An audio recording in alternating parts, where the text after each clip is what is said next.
With reality TV being filmed so far in advance, viewers are just getting to the crazy stuff for Teresa Giudice and her family on The Real Housewives of New Jersey. Giudice finally weighed in on husband Joe's forthcoming release from jail on Wednesday's episode of the Bravo hit and was surprisingly upbeat about it. "The closer it gets to Joe getting out, all I think about is, soon he'll be home," Teresa said about her dire situation.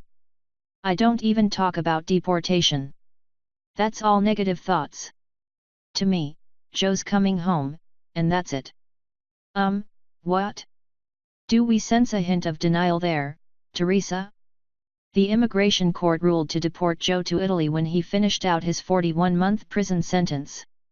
Even though an appeal was lodged, he still faces deportation. It's obviously a tough time for the family, but what we do know is that Teresa has still been visiting him. "I just came straight from seeing Joe," she told Danielle Staub, before going on to confirm their time together on the inside is spent talking about their 4 children and what he wants to do when he gets out.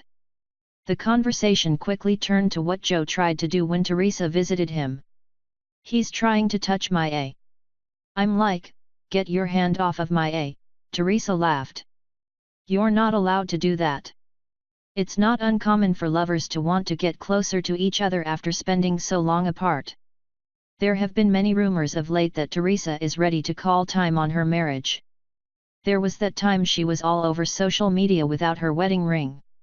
A lot can change in a few months, but if all of this Joe talk did anything, it shut down some of the rumors. For now, Teresa just wants her husband home and thinks it will complete her family again. "I'm looking forward to it," she said. "The kids will really be happy when he gets home. They can't wait, especially Melania." Elsewhere on Wednesday's episode, Jennifer Aydin was out for blood. Her first big bust-up was with Jackie Goldschneider, who wrote the article bashing her parenting skills. In a comical moment, Jackie allowed Jennifer to use her restroom before heading to a vineyard, but it was not up to the latter's standards. "What a dump," Aydin complained after getting a look at the restroom. "Restroom wars could be a good TV format for Bravo. After Jackie came into my house and used it against me, you think I'm gonna pass up the opportunity to see her house? I don't think so," Jennifer said in a confessional.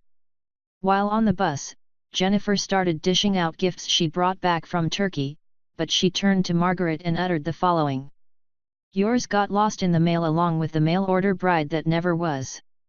This was in response to Margaret's ill-timed comments that Jennifer's brother was getting married to a mail-order bride. Margaret could not respond because she was blindsided. "What did Jennifer buy Jackie? A dagger?" "Yes, really." "Well," Jennifer said, "it was an ancient Turkish dagger that people used when they wanted to stab people in the back, so I figured I can give you something tangible, so the next time, I can see you coming." But Jackie refused the gift, saying she did not want the passive-aggressive gift. What followed was the women literally throwing the dagger back and forth at each other. Thankfully, the pair made things right, but Jennifer continued to pursue Margaret. When the ladies got drunk at the vineyard, Margaret started chatting about how she met her current husband, Joe. He was married at the time, and she thought he was gonna leave his wife, Margaret shared, while Jennifer laughed and said, "I see a pattern here." "What's the pattern?" Margaret quizzed. "Your mother was with a married man, and you were with a married man," Jennifer shot back. "That's not a pattern. That's called a coincidence," Margaret complained. Jennifer then tried to take back her comments, but Margaret was not ready to let this feud die out and complained about Jennifer's brother and his marriage. "I'm just saying, culturally, it's very hard to relate to," Margaret explained.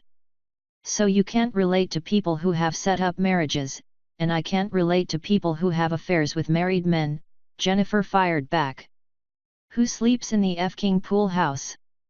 Who sleeps in the pool house?" screamed Margaret, who was getting irate at Jen's existence.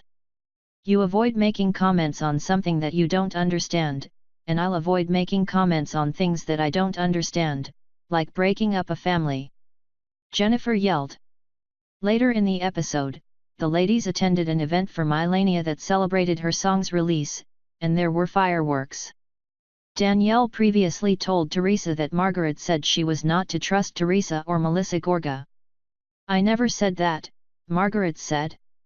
"You did, and we discussed that at my house right before we had the bachelorette party," Danielle replied.